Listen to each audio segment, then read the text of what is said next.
Okay, so one, two, three. Hey, Hey, teacher Stephanie.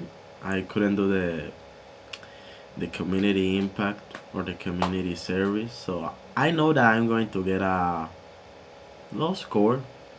But anyways, I wanted to read the kid's tale. Anyways, I have my cat behind me. He's sleeping. He's cute. So I read it for him while he sleeps. Okay, so chapter 1 is Wolf Howls. It had been a long fun day for Vera and Dad. I love camping, said Vera. We have a big hike tomorrow. Let's get some sleep, said Dad. Suddenly, a loud howl rang out. Was that a wolf? Asked Vera. Dad frowned. I didn't know there were wolves in this area, he said. Let's ask the park ranger tomorrow. The next morning, Dad said, let's go look for the park ranger. We can ask about the howling. Dad and Vera grabbed their backpacks and walked toward the campground office. They soon arrived at a small cabin. Park Ranger Diaz was outside. Hi, he said. Can I help you? Good morning, said Dad. We heard howlings last night. Are there wolves in this area? Howling? Asked Ranger Diaz. What kind of howling? It was deep and low, said Vera, and there was a cry like this. Vera made a howling sound. Woo! Dad laughed. That's good, Vera. That sounds just like it. Ranger Diaz frowned. Are you sure? Are you sure it howled like that? Yes, Vera said. It could be Lobo, said Ranger Diaz. Maybe he's back. Who's Lobo? Asked Vera. Ranger Diaz grabbed a backpack and a radio. I'll explain as we hike, he replied. I'm going to follow his tracks. I called the other rangers. We don't want to run into Lobo, but we'll be safe. Want to come along? Asked Ranger Diaz. Sure, replied Dad. The group walked ahead.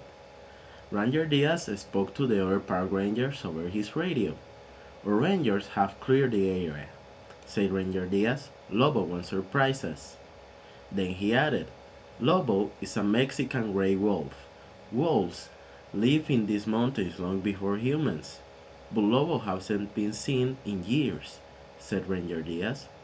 Why do you think it's him? Asked Vera. He had a special howl, just like the one you did, said Ranger Diaz. Then he looked up at the mountains. Lobo was the leader of his pack. What happened? Asked Vera. It's a sad tale, said Ranger Diaz.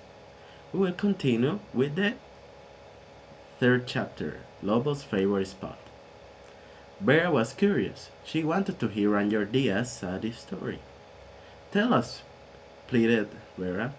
Well, many years ago, when men built their farm here, they were afraid wolves would attack their cattle, so the wolves were chased away. But that was their home too, cried Vera. True, said Ranger Diaz. Lobo's pack did not leave that area.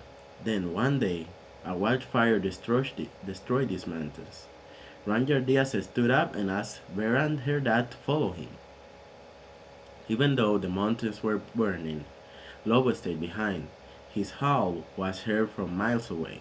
It warned people of the fire. Later, firefighters found him, but he was badly hurt, explained Ranger Diaz. Did they save him? Asked Vera. He was sent to a rescue center. He spent 2 years there. He howled every night, said Ranger Diaz. He was missing his family, said Vera. That is a sad story. Not all sad, said Ranger Diaz. The Mexican gray wolf was almost extinct, but some people worked hard to bring them back into this area. Ranger Diaz pointed to a nearby lake. Let's wait here, he said.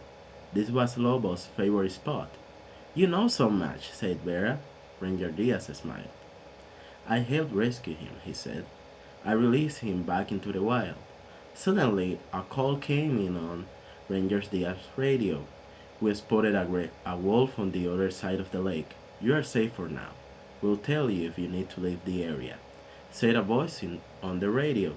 Vera gasped and pointed across the lake. Bushes moved. Everyone froze. A gray wolf wearing a yellow collar stepped out of the bushes. Lobo!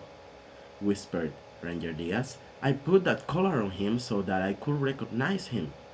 Behind Lobo, a group of wolves came out of the bushes. Three pups played in the water. It's his family, cried Vera.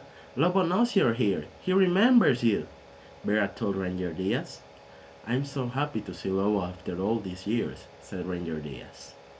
Vera gave her best Lobo howl. Across the lake, Lobo and his family howled back.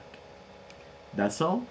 And my very sleepy cat wants to tell you goodbye and thank you for your lessons. I really like your class. I didn't have the time to tell you.